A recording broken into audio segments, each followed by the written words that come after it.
Welcome to Subramani. So I've been asked this question: what are the rules? What are your learnings from creating a portfolio?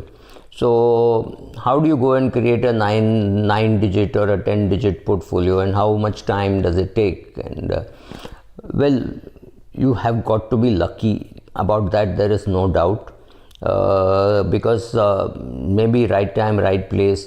The fact that I was in Ghatkopar, which is a Gujarati dominated place where everybody and his aunt and uncle invest in equities, helped.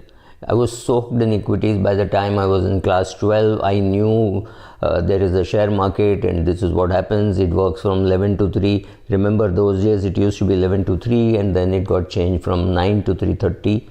Right, so those kind of things, it was just soaked in. I was naturally not a big spender, so not much expense on lifestyle or things like that. The only thing I have spent in the past and continue to spend is on travel. I travel reasonably comfortably, and I visit places which are not really cheap, but they're not very expensive also. Stay cost in many of these places is not much, and food cost is anyway not much. So yes, I go there, I have fun. So therefore, whatever I earned, a lot of it could be used for compounding. I also manage my father's portfolio, where he allowed me to do what I want. So I started pretty young. When I tell you I started in class 12, it was obviously my father's money. My own money came much later, after I finished my CA and things like that. So maybe 24, 25 is when it came, and then I started managing my own money. But obviously it was much smaller than what I was managing for my father. And also that is the time when I started managing money for other people, and then one thing led to the other. I became a member of the National Stock Exchange through a friend. I mean, a few of us put together some amount of money, and we became a corporate card carrying member of the National Stock Exchange. So we had access to Bombay Stock Exchange and National Stock Exchange, and that's where I started making money and learning the trade as such. Investing is something which I was doing earlier, so here we learned trade, as to how people trade and things like that, which I was not a big trader earlier. Even now I was not a trader, but yes, I learned what kind of mistakes which people make, etc. Power of compounding always fascinated me. Investing in companies which will grow the dividend also interested me. So companies like Coromandel International, I remember when I started off, when I bought the initial maybe 500 shares, the market cap was nothing compared to what it is today. 1% of the company could be bought for about 90 lakhs, let's say almost 1 crore.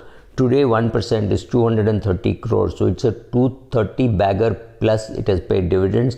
A company which was, I was told by one of India's leading investors, Subra, how can this make money? It is in a government controlled sector like fertilizer, and what will happen? Will it make money? But since 1986 it has made me money. So some of these calls going right, and my father applying in these MNC companies which were being driven out of India, which is Colgate, Lever, Siemens, Cummins, Pfizer, Park Davis. Park Davis became Pfizer, and Hogana, Skoda, and all those things. He applied and got some minimum 50 shares or 100 shares. So, and sticking on with it for a long period of time. So the question to ask is, do you want to keep doing these things for all your life? You look into an office and you find a 50-year-old or a 60-year-old sitting and working, and then you ask yourself, do you want to do this for the rest of your life? If the answer is no, go out and do something different, right? So I never took up a job, and I was always in practice. And then, yeah, the one thing led to the other. Read a lot. Took to training.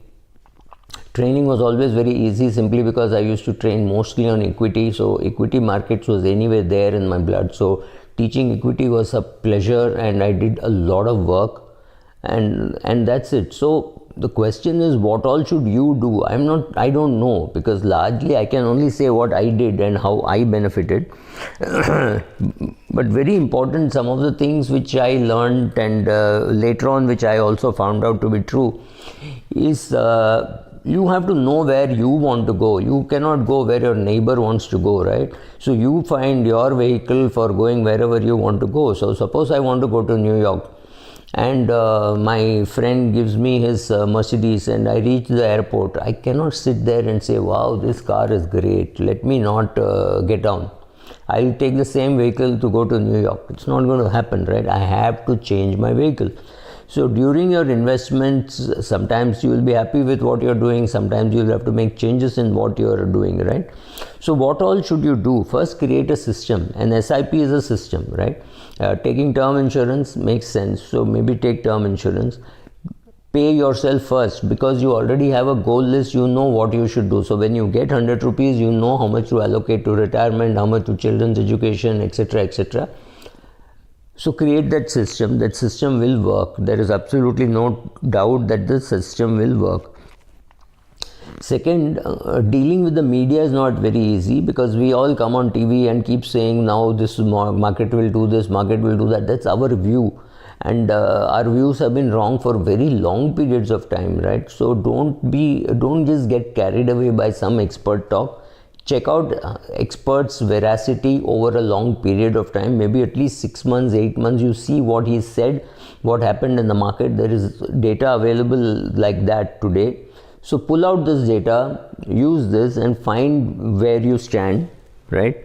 So ignoring market predictions is something very important, because nobody really knows what the market is going to do, right? So if you have picked up some good mutual fund schemes, let's say you picked up Nifty or small cap fund, index fund, things like that, just do nothing.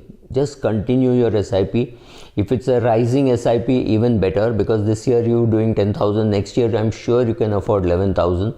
So based on all that, make sure that the system works, make sure there is adequate money on the due date, make sure that all the bills are getting paid on the dot, maybe through your credit card to get some points. Put a system in place for everything, right? So in case you have not made a will, make a will, or decide that you will make a will, you'll remake a will every few years, right? Teach your family how to manage the money, right? All these things are pretty useful, and once you have set the system in place and the deductions, etc., are happening, literally do nothing, right? That's exactly what you should be doing. Thank you.